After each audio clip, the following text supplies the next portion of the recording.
Baik, terima kasih atas kesempatannya. Perkenalkan, nama saya Anita Karmalai. Di sini saya akan menjelaskan mengenai politik kebijakan yang mempengaruhi kesejahteraan negara. Baik, yang pertama politik Yunani. Politik Yunani itu politik, dalam bahasa Yunani itu politikos, dan dalam bahasa Arab itu Aisyah.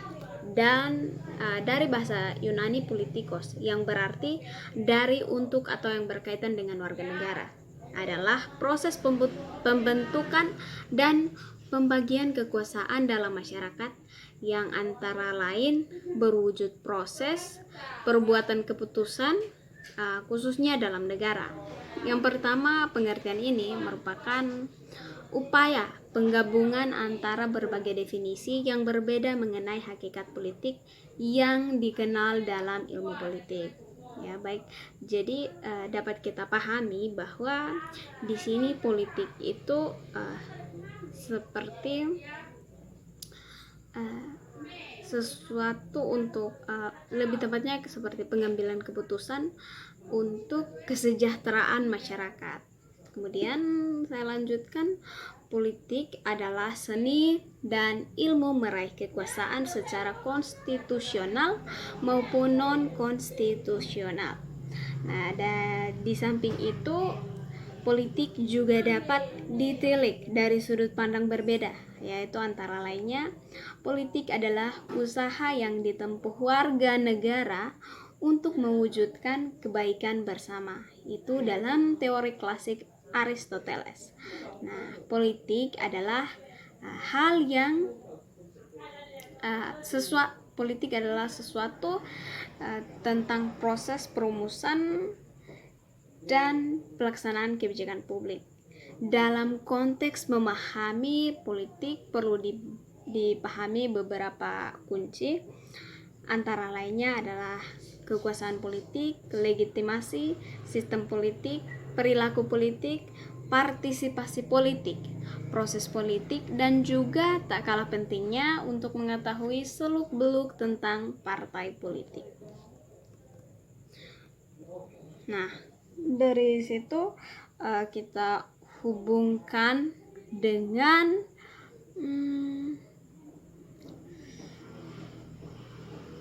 lambatnya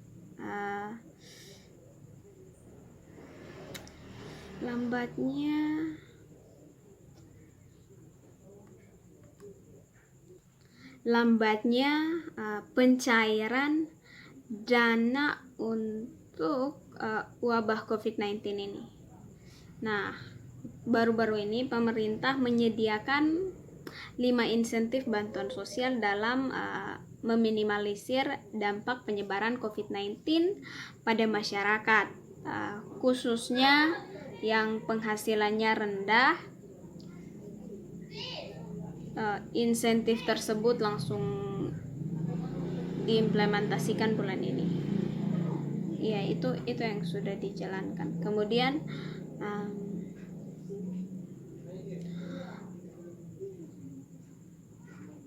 bantuan tersebut diberikan melalui masing-masing kementerian teknis terkait. Itu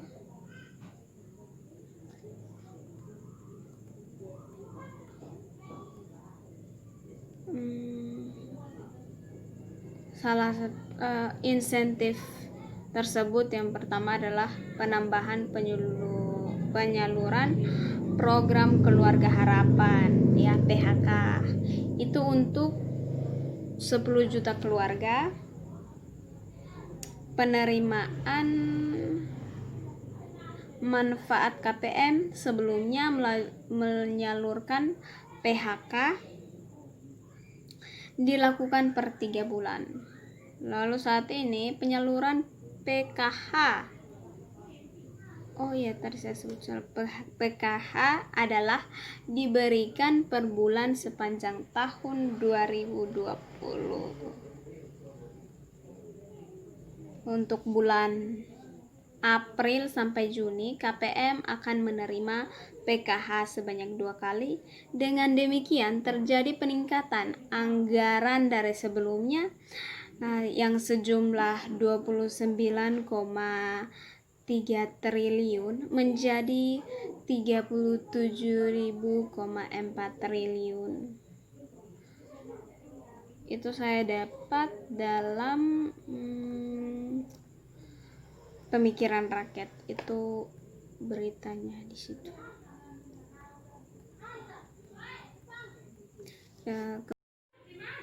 Baik, yang kedua yaitu kartu sembako untuk 20 juta penerima.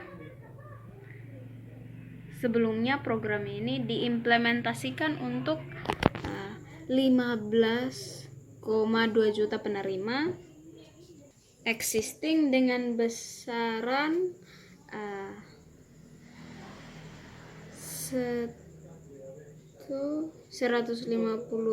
per bulan dari Januari sampai Februari. Nah, saat ini penambahan 4,8 juta penerima tambahan dengan besaran Rp200.000 per bulan mulai Maret hingga Desember. Kebijakan ini menambah total anggaran sebesar 43,6 triliun dari sebelumnya 28,8 triliun. Kemudian yang ketiga adalah program kartu prakerja untuk 5,6 juta peserta. Ya, program kartu prakerja ini kita sudah tahu ya,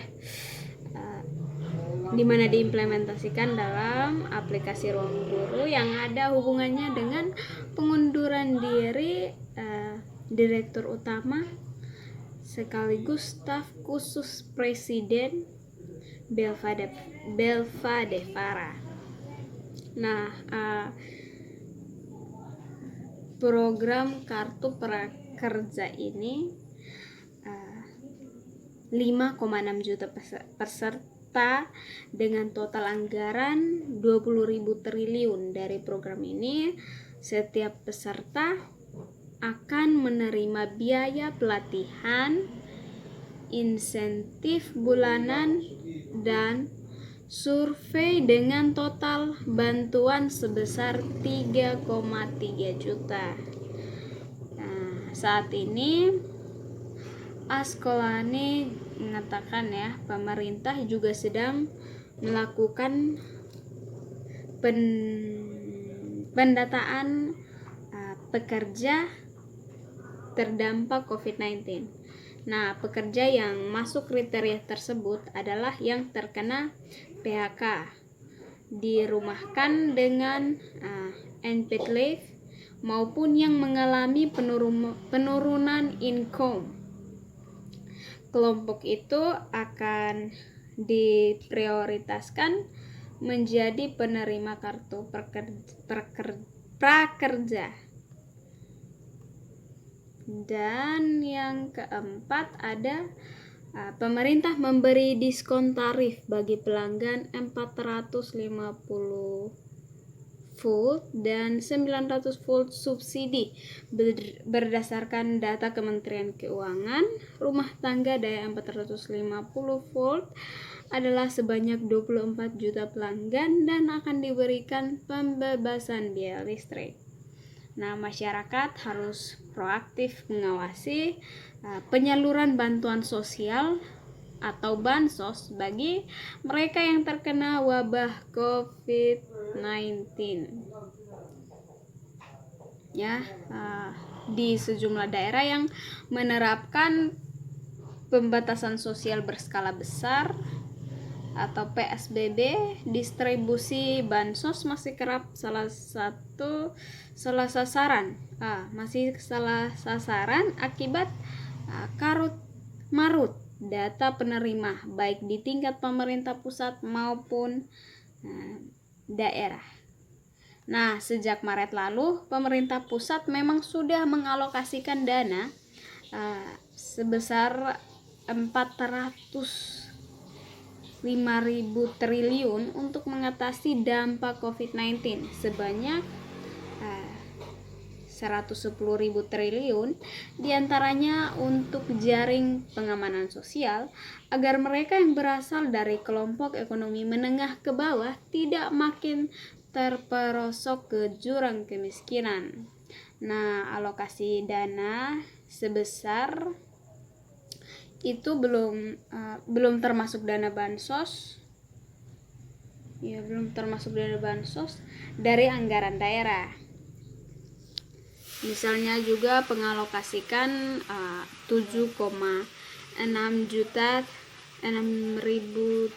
triliun hanya untuk jaringan pengamanan sosial di wilayahnya. Itu contohnya di DKI dengan dana jumbo. Iya.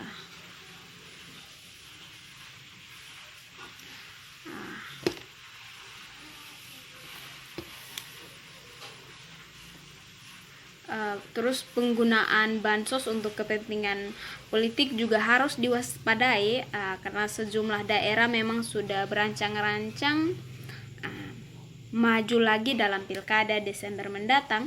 Jangan sampai pembagian bansos